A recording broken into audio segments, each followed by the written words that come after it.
अध्याय 71। अर्जुन पहुंचा। ऑफिस नमन गहरी सांस लेते हुए बोला, यह बड़ी दुख की बात है। श्रुति हैरानी से पूछी, कौन सी दुख की बात है पापा? नमन श्रुति को देखते हुए बोला, दुर्भाग्य से अर्जुन की शादी हो चुकी है, नहीं तो तुम दोनों की जोड़ी बहुत अच्छी लगती। श्रुति गुस्से से बोली, डैड आप क्या बकवास कर रहे हैं? घर वापस लौटते समय अमर बहुत हैरान था। उसे यकीन नहीं आ रहा था कि महेंद्र सिंह परिवार के मुखिया उसके नाकारा दामाद को इतना सम्मान देंगे। वो खुद को रोक नहीं पाया और पूछ बैठा, अर्जुन तुमने जो महेंद्र सिंह जी को बताया था, क्या वो सच है? अमर को अर्जुन पर बिल्कुल विश्वास नहीं था। उसे लगता था कि उसका दामाद झूठ बोल रहा था। अर्जुन हंसते हुए बोला, मैंने उन्हें आधा सच और आधा झूठ बताया था, थोड़ा सस्पेंस भी रहना चाहिए। उसकी बात सुनकर अमर सन्न रह गया। उसने अर्जुन को डांटते हुए कहा, हे भगवान, ये तुमने क्या किया? मुझे विश्वास नहीं होता कि तुमने महेंद्र सिंह परिवार से झूठ बोलने की हिम्मत की और साथ ही उनका इतना महंगा ब्रेसलेट भी रख लिया।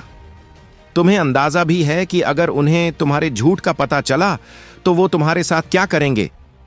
अर्जुन सिर हिलाते हुए बोला, डैड इसमें इतना परेशान होने की क्या जरूरत है? अगर ऐसा कुछ हुआ तो मैं ये ब्रेसलेट वापस कर दूंगा। वो मुझे इस बात के लिए जान से मार तो नहीं देंगे। उसकी बात सुनकर अमर ने लंबी सांस ली। अब वो कर भी क्या सकता था? वो सच में परेशान था, लेकिन थोड़ी देर सोचने के बाद उसे लगा कि अर्जुन सही कह रहा था। महेंद्र सिंह परिवार उनका ज्यादा कुछ बिगाड़ नहीं सकता और हो सकता है कि अर्जुन की चाल काम कर जाए। उन्हें यह दांव खेलना ही होगा।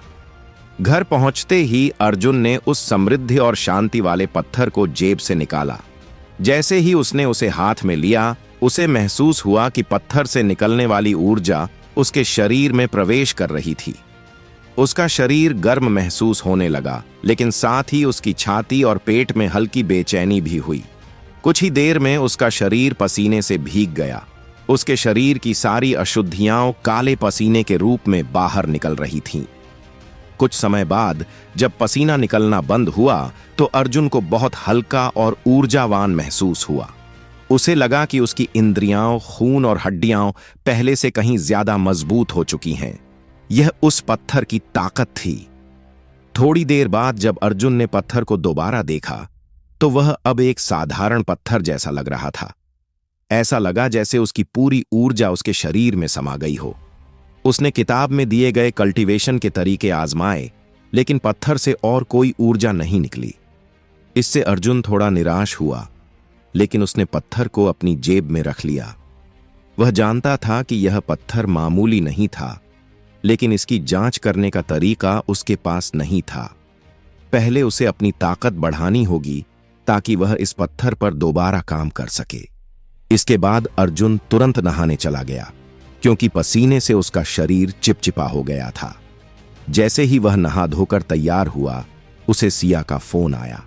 सिया ने बताया कि वह विशेष बिल्डर्स के ऑफिस गई थी प्रोजेक्ट पर बात करने के लिए, लेकिन वह अपनी कार लेकर नहीं गई थी। इसलिए वह चाहती थी कि अर्जुन अमर की कार लेकर उसे वहां से लेने आ जाए। अर्जुन उसकी बात मान गया। उसने अपने ससुर से कार की चाबी ली और सीधे विशेष बिल्डर्स के ऑफिस के लिए निकल पड़ा। ऑफिस के गेट पर पहुंचकर उसने सिया को कॉल किया। सिया ने बताया कि वह अभी भी मीटिंग में थी और उसे नीचे ही इंतजार करने को कहा। अर्जुन ने कार पार्क की और बाहर खड़ा होकर सिया का इंतजार करने लगा। तभी उसके पास स्वाति का कॉल आया। मिस्टर अर्जुन, आप ऑफिस आए हुए हैं और अंदर नहीं आए? अर्जुन ने पूछा। तुम्हें कैसे पता चला? स्वाति ने जवाब दिया, मैंने अपने ऑफिस से आपकी कार को आते देख लिया था। उसकी बात सुनकर अर्जुन का ध्यान अपने आप ऑफिस की ओर चला गया।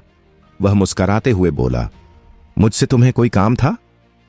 हाँ, मैं आपसे मिलना चाहती हूं। अभी आपकी पत्नी मीटिंग में है और उसे टाइम लगेगा। इस बीच मैं आपको कंपनी की प्रोग्रेस रिपोर्ट दिखाना चाहती हूं और हाल में हमने क्या काम किए हैं यह बताना चाहती हूं। अर्जुन सोचने लगा। पिछले कुछ समय से वह कंपनी में नहीं आया था। वह कंपनी का चेयरमैन था। इस नाते उसका कंपनी के प्रति कुछ फर्ज बनता था।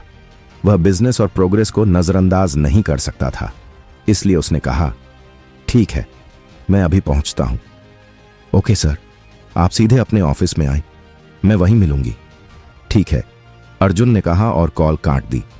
फिर वह कंपनी के अंदर जाकर लिफ्ट से होते हुए सीधे टॉप फ्लोर पर, जहां चेयरमैन का ऑफिस था, पहुंच गया। जैसे ही वह लिफ्ट से बाहर निकलकर ऑफिस की ओर बढ़ा, उसके पीछे एक दरवाजा खुला। वहां से काव्या बाहर आई। वह वॉशरूम जाने के लिए ऑफिस से बाहर निकली थी। तभी उसने किसी को चेयरमैन के ऑफिस की ओर जाते देखा। वह अर्जुन को पहचान नहीं पाई, लेकिन उसे उस आदमी का शरीर किसी वीडियो में देखे गए रहस्यमयी आदमी जैसा लगा। वह सोचने लगी, क्या यह वही चेयरमैन हैं जिनसे वह इतने दिनों से मिलने के लिए बेताब थी? क्या आज वे ऑफिस आए हैं? यह सोचकर वह खुश हो गई। आखिरकार उसका जयपुर आने और विशेष बिल्डर्स कंपनी ज्वाइन करने का मकसद ही चेयरमैन से मिलना और उनके करीब जाना था। अगर वह अपने मकसद में सफल हो जाती तो उसके परिवार का नाम बहुत ऊंचा होता। पूरा परिवार उसी पर निर्भर था। इतने दिनों से चेयरमैन से न मिल पाने के कारण वह बहुत निराश हो चुकी थी। आखिर बिना चेयरमैन से मिले वह उनके करीब कैसे आ सकती थी? इसलिए जब उसने उस आदमी को चेयरमैन के ऑफिस जाते देखा तो वह बहुत खुश हुई। वह तुरंत उसके पीछे भागी ताकि वह उनसे हाय कह सके और खुद को इंट्रोड्यूस कर सके। CH-72 बाल बाल बचा अर्जुन। पिछले चैप्टर में मैंने गलती से भावना की जगह काव्या नाम सिया की दोस्त के लिए इस्तेमाल किया था। इस अध्याय में भावना नाम ही रहेगा। अर्जुन को पीछे से किसी के कदमों की आवाज सुनाई दी। वह चुपके से ऑफिस के कांच में देखता है। उसे पता चलता है कि भावना उसके पीछे आ रही थी। वह हैरान रह जाता है। अगर भावना ने उसे यहां देख लिया तो उसे लगेगा कि वही इस कंपनी का चेयरमैन है, और शायद वह यह भी समझ जाएगी कि वही महेंद्र सिंह परिवार का खोया हुआ बेटा था। यह उसके लिए बहुत बुरा होगा। जैसे ही भावना उसके करीब पहुंचने वाली होती है, अर्जुन अपनी चाल तेज कर देता है और जल्दी से ऑफिस में घुसकर दरवाजा लॉक कर देता है। भावना को उम्मीद नहीं थी कि वह आदमी इतनी जल्दी ऑफिस में चला जाएगा। वह निराश हो जाती है। वह सोचती है, मुझे ऐसा क्यों लग रहा है कि चेयरमैन जानबूझकर मुझसे दूर भाग रहे हैं? अजीब बात है कि मैं इतने दिनों से यहां काम कर रही हूं, लेकिन एक बार भी चेयरमैन से नहीं मिली। वह इतना सुनहरा मौका खोना नहीं चाहती थी, इसलिए वह गहरी सांस लेकर दरवाजे को नॉक करते हुए कहती है, मिस्टर चेयरमैन, मैं भावना हूं, नई एडमिनिस्ट्रेटिव डायरेक्टर। मैं आपको अपने डिपार्टमेंट की प्रोग्रेस रिपोर्ट देना चाहती हूं। अर्जुन जानबूझकर धीमी और सख्त आवाज में कहता है, क्या तुमने अपनी रिपोर्ट में स्वाति को दी है? कंपनी अपने कर्मचारियों को अनुमति नहीं देती कि वे अपने डिपार्टमेंट में सुपीरियर की जगह सीधे चेयरमैन को रिपोर्ट दें। क्या तुम्हें नहीं पता? आई एम सॉरी सर, मैं भूल गई, भावना डरकर कहती है। अर्जुन की डरावनी आवाज सुनकर भावना सहम जाती है। क्या चेयरमैन मुझसे नाराज हैं, या फिर वह मुझसे मिलना ही नहीं चाहते? लेकिन अब भावना की वहां खड़े रहने की हिम्मत नहीं थी। वह शर्माते हुए वहां से चली जाती है।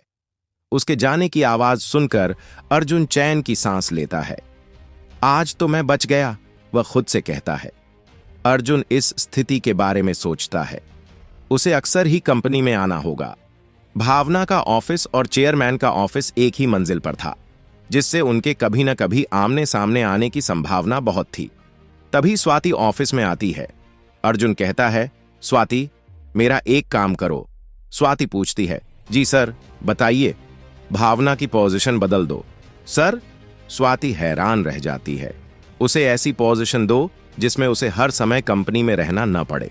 थोड़ी देर सोचने के बाद स्वाति कहती है, सर, सेल्स डिपार्टमेंट में ही ऐसी पोजीशन है जिसमें कर्मचारियों को अक्सर काम के सिलसिले में बाहर रहना पड़ता है। वे ज्यादातर कंपनी में आते ही नहीं हैं। ठीक है, भावना को सेल्स डायरेक्टर बना दो। स्वाति सिर हिलाते हुए कहती है, ठीक है सर। ऑफिस वापस जाने के बाद मैं तुरंत यह काम कर दूंगी। इसके बाद स्वाति अर्जुन को कंपनी की प्रोग्रेस रिपोर्ट देती है। कंपनी का होटल प्रोजेक्ट अच्छे से चल रहा था। जैसे ही होटल बनकर तैयार होगा, वह जयपुर का सबसे शानदार और आलीशान होटल होने वाला था। उम्मीद थी कि अगले 2 सालों में यह होटल बनकर तैयार हो जाएगा और उसके 6 महीने बाद उसे ओपन किया जा सकता था। इस होटल से कंपनी की अच्छी कमाई होने वाली थी। अर्जुन कहता है, अगर होटल प्रोजेक्ट का काम सही चल रहा है तो मैं चाहता हूं कि तुम मेरी पत्नी को एक और प्रोजेक्ट दे दो।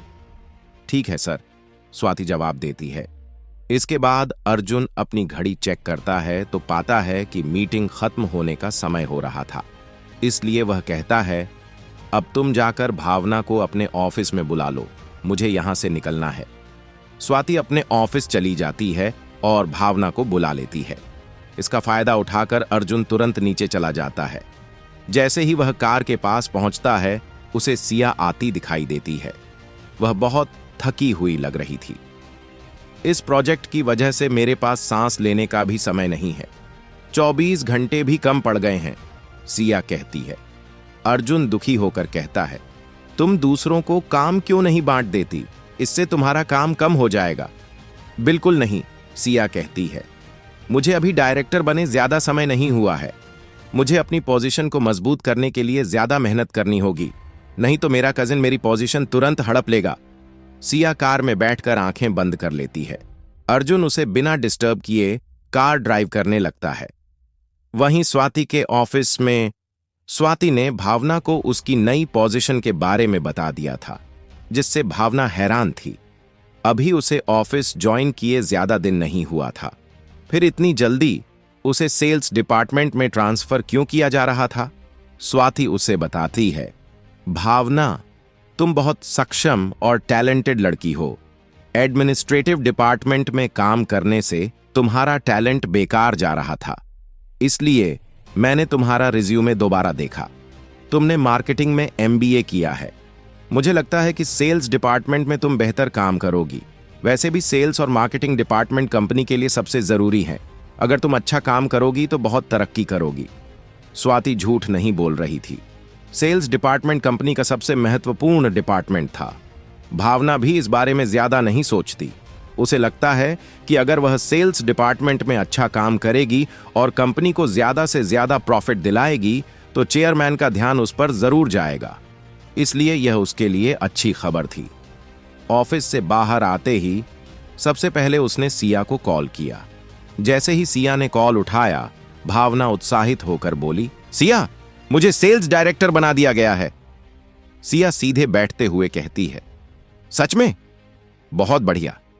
तुम्हें शुरू से ही सेल्स डिपार्टमेंट में काम करना चाहिए था। अब तुम अपनी प्रतिभा दिखा सकती हो। भावना खुश होकर कहती है, सिया, मेरी नई पोस्ट की खुशी में क्यों ना डिनर पर चलें? अर्जुन को भी साथ ले आना। भावना, आज मैं बहुत थकी हुई हूं, हम सेलिब्रेशन फिर कभी कर लेंगे। भावना मायूस हो जाती है। जयपुर में सिया के अलावा उसका कोई दोस्त नहीं था। आज उसे सेल्स डायरेक्टर बनाया गया था। इस खुशी को बांटने के लिए उसके पास कोई नहीं था। तभी उसके मोबाइल की घंटी बजती है। चैप्टर 73, अभय के साथ सेलिब्रेशन। दोस्तों, पिछले चैप्टर में मैंने गलती से सिया की दोस्त का नाम भावना की जगह काव्या लिखा था। इस चैप्टर में मैं भावना नाम का ही उपयोग कर रही हूं। भावना के फोन की स्क्रीन पर अभय का नाम चमक रहा था। उसने पहले कॉल न उठाने का सोचा। भावना की अभय के प्रति कोई अच्छी धारणा नहीं थी। वो जानती थी कि अभय उसे इंप्रेस करने के लिए अच्छा बनने का नाटक करता था। उसका मकसद बस उसके करीब आकर उसका दिल जीतना था। वो अभय के इन नाटकों से तंग आ चुकी थी, इसलिए उसने कॉल नहीं उठाया। लेकिन अभय कहां मानने वाला था। उसने कई बार कॉल किया। आखिरकार तंग आकर भावना ने कॉल उठा ही लिया। किस लिए कॉल किया अभय? अभय तुरंत बोल पड़ा, भावना, मैंने सुना कि तुम सेल्स डायरेक्टर बन गई हो, क्या यह सच है? भावना चौंक गई। तुम्हें यह खबर इतनी जल्दी कैसे मिली? अभय हंसते हुए बोला, मेरे कुछ दोस्त विशेष बिल्डर्स कंपनी में काम करते हैं। उन्होंने तुम्हारे प्रमोशन की खबर दी थी, इसलिए मैंने तुरंत तुम्हें बधाई देने के लिए कॉल किया। हां, मैं सेल्स डायरेक्टर बन गई हूं। अभय यह सुनकर खुशी से चिल्लाया, कांग्रेचुलेशंस! इस पोस्ट के साथ तुम्हारे पास अब काफी पावर आ गई है। तुम सच में बहुत लकी हो। भावना ने बिना ज्यादा उत्साह दिखाए कहा, थैंक्स। अभय को उसका ठंडा रवैया समझ में आ गया, इसलिए वो तुरंत बोला, भावना, उस दिन होटल में जो हुआ उसके लिए मैं माफी चाहता हूं। तुम्हें जयपुर आए हुए काफी दिन हो गए, लेकिन हम ठीक से मिले भी नहीं। आज मैं तुम्हें डिनर पर इनवाइट करना चाहता हूं।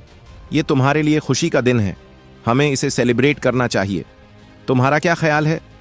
भावना ने मना कर दिया, नहीं अभय, आज मुझे बहुत काम है, और मुझे कंपनी में देर तक रुकना पड़ेगा। भावना, आज जो खुशी मिली है उसे आज ही सेलिब्रेट करना चाहिए, बाद में उतना मजा नहीं आएगा। वैसे भी तुम्हारे जयपुर में ज्यादा दोस्त नहीं है, क्यों ना सिर्फ हम दोनों सेलिब्रेट करें। अभय की बात ने भावना के दिल को छू लिया। सच में वो इस खुशी के पल को सेलिब्रेट करना चाहती थी, लेकिन सिया आ नहीं सकती थी और उसके पास कोई और दोस्त भी नहीं था।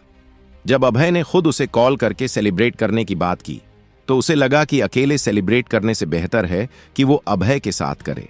ठीक है, मुझे एड्रेस भेज दो। मैंने स्पाइसी ट्रीट रेस्टोरेंट में टेबल बुक की है, वहां पहुंचकर मेरा नाम बता देना, वेटर तुम्हें टेबल तक ले जाएगा। ठीक है, मैं थोड़ी देर में वहां मिलती हूं। रेस्टोरेंट में भावना ऑफिस से निकलकर टैक्सी पकड़ती है और रेस्टोरेंट पहुंचती है। रेस्टोरेंट के बाहर अभय उसका इंतजार कर रहा था। आज उसने एक स्टाइलिश सूट पहना था और नया हेयर स्टाइल कराया था, लेकिन उसके हाथों पर बंधी पट्टियां उसके लुक्स को थोड़ा खराब कर रही थीं। भावना ने टी शर्ट और जीन्स पहनी थी।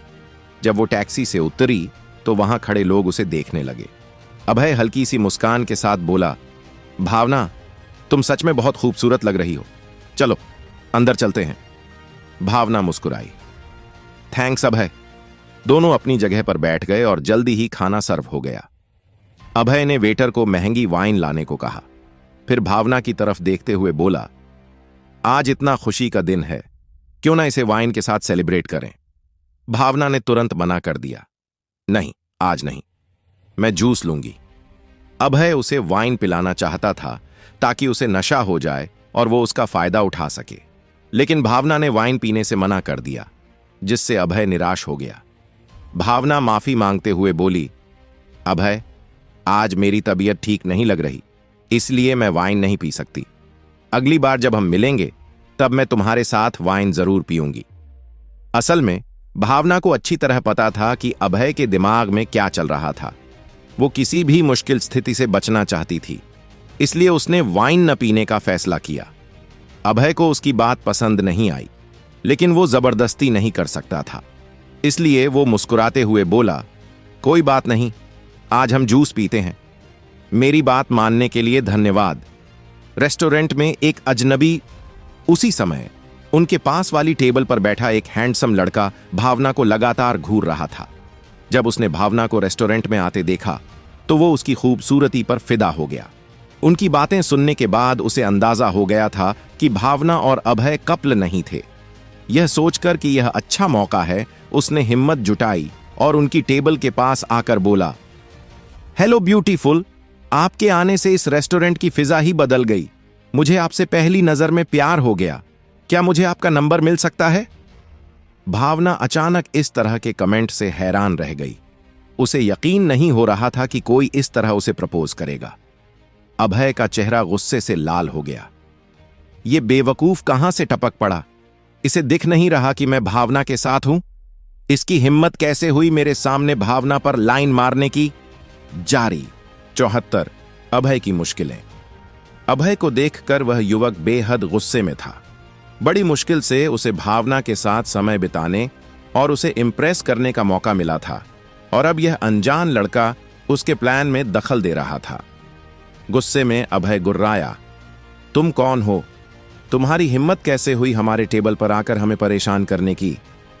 वह लड़का शांत स्वर में बोला, मैं तो सिर्फ इस खूबसूरत लड़की से बात करना चाहता था, तुम हमारे बीच मत आओ। फिर उसने भावना की ओर देखा और कहा, मैम, मैं आपको काफी देर से देख रहा था। आपका डिनर खराब नहीं करना चाहता था, लेकिन खुद को रोक नहीं पाया। मुझे डर था कि यह मौका फिर न मिले, इसलिए माफ कीजिए कि मैं सीधे आपकी टेबल तक आ गया। उसकी बात सुनकर अभय का खून खौल गया। इसकी हिम्मत कैसे हुई मेरी होने वाली गर्लफ्रेंड से ऐसे बात करने की? उसने मन ही मन सोचा। गुस्से में वह उस लड़के को घूरते हुए बोला, अभी मैं प्यार से कह रहा हूं, यहां से चले जाओ। अगर दोबारा इधर देखने की कोशिश की तो आंखें निकाल लूंगा। वह युवक झुंझलाकर भावना से पूछता है, क्या ये तुम्हारा बॉयफ्रेंड है? भावना तुरंत सिर हिला देती है, नहीं। यह सुनकर वह लड़का मुस्कुराकर अभय की ओर देखता है, अगर तुम इसके बॉयफ्रेंड नहीं हो तो तुम्हें मेरी बातों से परेशानी क्यों हो रही है? अभय गुस्से में बोला, मुझे तेरा इसे घूरना पसंद नहीं, अपनी नजरें इससे हटा। अब युवक भी भड़क गया, तुम इतने अकड़ू क्यों हो, खुद को बहुत महान समझते हो। अभय ने ठंडी सांस ली और रूखे स्वर में कहा, शायद तुम्हें नहीं पता, मैं महेंद्र सिंह के परिवार से हूं। अगर अपनी भलाई चाहते हो तो यहां से चले जाओ। भावना इस पूरे झगड़े से अब चिढ़ चुकी थी। उसे न तो उस अजनबी का बर्ताव अच्छा लग रहा था, न ही अभय की घमंड भरी बातें। अब तक वह युवक भी तैश में आ गया था। महेंद्र सिंह का परिवार? हां, मजाक मत करो, मैं तुम्हें वार्निंग देता हूं, नाटक बंद करो वरना इस रेस्टोरेंट से बाहर नहीं जा पाओगे। अभय का खून खौल उठा। पहले भी जब उसने भावना को लंच पर बुलाया था, उसे शर्मिंदगी उठानी पड़ी थी। अगर आज भी उसके सामने बेइज्जती हुई तो भावना उसे कभी पसंद नहीं करेगी। गुस्से में अभय ने मेज पर रखी वाइन की बोतल उठाई और युवक के सिर पर दे मारी। युवक का सिर फट गया, खून बहने लगा। वह चक्कर खाकर गिरने ही वाला था कि पास के लोग उसे संभालने आए। अभय गुर्राया, अब भाग यहां से, नहीं तो हाथ पैर भी तोड़ दूंगा। वह युवक अपनी चोट सहलाते हुए बोला, तुझे बहुत घमंड है ना, अब देखना तेरा क्या हाल करता हूं। इतना कहकर वह गुस्से में रेस्टोरेंट से बाहर चला गया। अभय संतोष से मुस्कुराया और भावना की ओर मुड़ते हुए बोला, इस तरह के लोग कहीं भी मिल जाते हैं, लेकिन हमें इनकी वजह से अपना डिनर खराब नहीं करना चाहिए। लेकिन भावना का मूड पहले ही खराब हो चुका था। उसे अब एक पल भी यहां रुकना अच्छा नहीं लग रहा था, लेकिन वह अभय को और शर्मिंदा नहीं करना चाहती थी। उसने चुपचाप खाना खत्म किया। अभय बीच बीच में हल्के फुल्के जोक्स सुनाने की कोशिश कर रहा था, लेकिन भावना को हंसी नहीं आ रही थी। अभय एक गैर जिम्मेदार और घमंडी लड़का है। अगर इस दुनिया में और कोई लड़का न होता तब भी मैं इसे पसंद नहीं करती, भावना ने मन ही मन सोचा। अभय सोच रहा था कि युवक को सबक सिखाकर उसने भावना का दिल जीत लिया होगा, लेकिन असल में भावना अब उससे और ज्यादा चिढ़ने लगी थी। डिनर खत्म होते ही भावना ने ठंडी आवाज में कहा, बहुत देर हो रही है, अब घर जाना चाहिए। डिनर के लिए धन्यवाद। अभय का चेहरा उतर गया। चलो मैं तुम्हें घर छोड़ देता हूं। भावना सिर हिलाते हुए बोली, नहीं, मैं टैक्सी ले लूंगी। अभय को गुस्सा तो आया, लेकिन वह जबरदस्ती नहीं कर सकता था। उसने कहा, ठीक है, मैं तुम्हें टैक्सी तक छोड़ देता हूं। भावना चुपचाप बाहर निकल आई। अभय सिर झुकाए उसके पीछे चलने लगा। आज का दिन बेहद खराब गया, इस कमीने ने मेरी पूरी प्लानिंग बर्बाद कर दी। उधर अर्जुन भी डिनर कर चुका था और बर्तन साफ कर रहा था। तभी सिया चिल्लाई, अर्जुन, मेरे बैग में सप्लायर्स की लिस्ट थी, तुमने देखी है? नहीं, मैंने तुम्हारा बैग नहीं छुआ। सिया माथे पर हाथ मारते हुए बोली, लगता है मैं उसे विशेष बिल्डर्स के ऑफिस में भूल गई। मुझे कल उसकी जरूरत है। अर्जुन, क्या तुम मुझे वहां ड्राइव कर सकते हो? अर्जुन हंसते हुए बोला, तुम इतनी थकी हुई हो, जाओ आराम करो, मैं लिस्ट ले आता हूं। सिया उसकी बात से खुश होकर बोली, सच में मैं बहुत थक गई हूं। Thanks Arjun. You are welcome dear. Arjun car की चाबी लेकर निकल गया। इधर भावना और अभय टैक्सी का इंतजार कर रहे थे। तभी अचानक कुछ गुंडों का झुंड वहां आया और उन्हें घेर लिया। उन सभी ने अपने चेहरे काले कपड़ों से ढके हुए थे और उनके हाथों में डंडे थे। अभय डर से कांपने लगा। भावना का चेहरा भी सफेद पड़ गया। उसे यकीन था कि यह सब उसी युवक ने किया है। अब हमारी खैर नहीं। तभी वह युवक सामने आया। उसके सिर पर पट्टी बंधी थी और आंखों में नफरत झलक रही थी। उसने गुंडों की तरफ इशारा करते हुए कहा, मारो इन्हें। अभय घबराकर चिल्लाया, मैं महेंद्र सिंह का बेटा हूं, मुझे छूने की कोशिश मत करना। एक मोटा गुंडा मुस्कुराते हुए अपनी स्टिक से अभय की तरफ बढ़ा। अध्याय 75। कायर अभय। जब अभय ने स्टिक को अपनी तरफ आते देखा तो वह बुरी तरह डर गया। अचानक उसने भावना का हाथ पकड़ा और उसे उन गुंडों की तरफ धकेल दिया। फिर वह भागते हुए अपनी कार के पास गया, दरवाजा खोला और बिना पीछे मुड़े तेजी से वहां से निकल गया। भावना यह सब देख हैरान रह गई। उसने डर के मारे जोर से चिल्लाया। जब उसने अभय को कायरों की तरह भागते देखा तो उसे खुद से ज्यादा गुस्सा अभय पर आ रहा था। ये क्या सच में मर्द है? वह सोचने लगी, मुसीबत खुद खड़ी करके एक लड़की को गुंडों के बीच अकेला छोड़कर भागने वाला इंसान कितने नीचे गिर सकता है। उधर वो लड़का जिसने गुंडों को बुलाया था, अभय को भागते देखकर गुस्से से चिल्लाया, हरामखोर, एक लड़की को अकेला छोड़कर भाग गया। फिर वह भावना की तरफ घूर कर बोला, अपने बॉयफ्रेंड को वापस बुलाओ वरना तुम इसकी कीमत चुकाओगी। भावना डर से कांपते हुए बोली, मैं और अभय सिर्फ एक दूसरे को जानते हैं, हमारा कोई रिश्ता नहीं है, कृपया मुझे इस झगड़े में मत घसीटो। वो लड़का अपने सिर पर बंधी पट्टी की तरफ इशारा करते हुए गुर्राया, उस हरामखोर ने मुझे अस्पताल पहुंचा दिया, अब मैं उससे अपना बदला लेकर ही रहूंगा। अगर वो वापस नहीं आया तो उसकी जगह तुम इसकी कीमत चुकाओगी। आज रात तुम्हारी चीखें ही मेरी दवा होंगी। भावना की आंखों में डर उमड़ आया। तुम ऐसा नहीं कर सकते, यह गैर कानूनी है। वो लड़का जोर जोर से हंसते हुए बोला, गैर कानूनी? यहां मेरा कानून चलता है। भावना का दिल तेजी से धड़कने लगा। मैं उसे फोन करती हूं। उसके कांपते हाथों ने फोन निकाला और अभय को कॉल किया।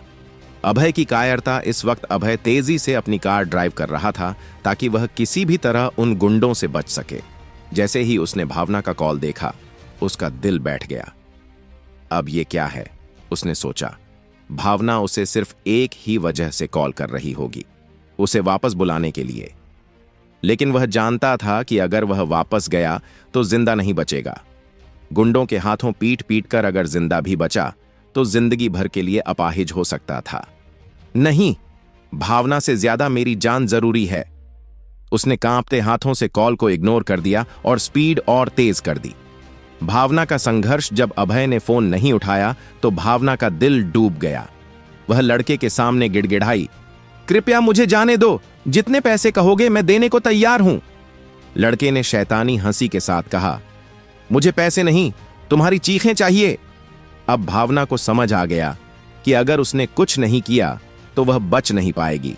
जैसे ही लड़के का ध्यान भटका, उसने मौका देखकर उसके पैरों के बीच एक जोरदार किक मार दी। लड़का दर्द से चिल्लाया और उसका हाथ भावना की पकड़ से छूट गया। भावना तुरंत भागने लगी, लेकिन तभी लड़के ने चाकू निकालकर उसके पैर पर वार कर दिया। भावना जमीन पर गिर पड़ी, उसके घुटने से खून बहने लगा। लड़का उसके बाल पकड़कर खींचते हुए गुर्राया, अब तो तुमने मेरा गुस्सा और बढ़ा दिया है। अब सिर्फ मैं ही नहीं, मेरे साथी भी तुम्हारा मजा लूटेंगे। भावना की आंखों से आंसू बहने लगे। एक काला नकाबपोश हीरो। तभी किसी ने वहां ब्लैक BMW कार को आते देखा। लड़के ने जैसे ही कार की तरफ देखा, अचानक हवा में एक जोरदार झोंका उठा और अगले ही पल एक ताकतवर घूंसा उसके मुंह पर पड़ा। धड़ाम! लड़के की नाक से खून बहने लगा। वह दर्द से चिल्लाया और पीछे गिर पड़ा। उसके बाकी गुंडों को भी किसी ने धड़ाधड़ गिरा दिया था। भावना ने कांपते हुए ऊपर देखा और उसकी आंखें आश्चर्य से चौड़ी हो गईं। उसके सामने एक ब्लैक मास्क पहने आदमी खड़ा था, जिसकी आंखों में गुस्से की ज्वाला जल रही थी। अर्जुन की एंट्री। अगले अध्याय में जारी।